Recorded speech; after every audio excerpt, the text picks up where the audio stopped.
Burano মানো হোলি হে রংটা দে।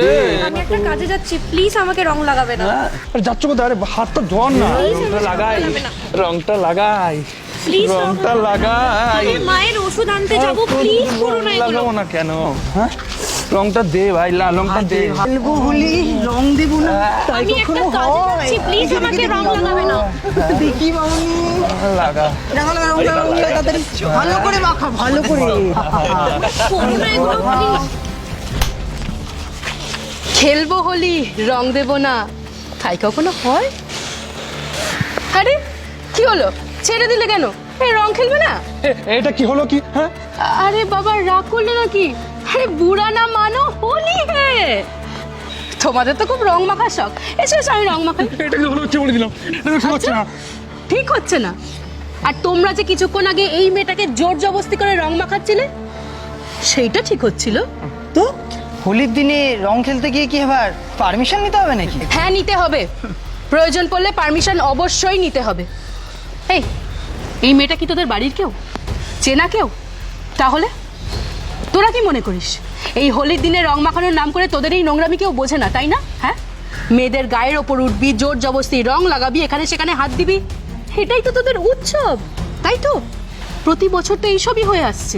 হ্যাঁ, আর তোদের ধারণা যে এই হোলির দিনে মেয়েদের গায়ে ভুলভালভাবে হাত দিবি, এখানে সেখানে টাচ করবি, জামার ভেতর হাত ঢুকিয়ে দিবি, আর তোদেরকে কেউ কিছুই বলবে না, কারণ আজ তো হোলি, আজকের দিনে তো কেউ কিছু বলবেই না, আজকের দিনে তো এইসব একটু একটু হতেই পারে। আচ্ছা, তোরা তোদের বাবা কাকাদেরও নিশ্চয়ই এইসবই করতে দেখেছিস, তাই তো? দেখো বৌদি, এটা কিন্তু একদম ঠিক কথা বলছো না। এই তুই একদম চুপ কর। তোরা তো রং মাখিয়ে চলে যাস, আর সেই রংটা হয়তো 2-4 দিন পর শরীর থেকে উঠে যায়, কিন্তু যে কালো দাগটা মনের ভেতরে রয়ে যায়, সেটা সারা জীবনে সাবান দিয়ে ধুলেও ওঠে না। অবশ্য তোদের তাতে কি? তোদের মতো এরকম মানসিকতার লোকজনদের তো দোল বা হোলি বলে আলাদা করে কিছু লাগে না, একটু সুযোগ পেলেই হলো। জানিস প্রতি বছর কত বাচ্চা থেকে বড় মেয়েদের ঠিক এইভাবেই মলেস্টেশনের শিকার হতে হয়? ও সরি সরি সরি সরি, তোরা তো আবার মলেস্টেশন কথাটার অর্থই জানিস না। তোদের কাছে তো এইসব ছ্যাঁচড়ামি বিশাল একটা বীরত্বের জায়গা, তাই না? সন্ধ্যাবেলা চায়ের দোকানে গিয়ে বসবি, 5 জনকে বলবি, ভাই জানিস তো আজ না 7 জন মেয়েকে জড়িয়ে জাপটে ধরে আবির মাখিয়েছি।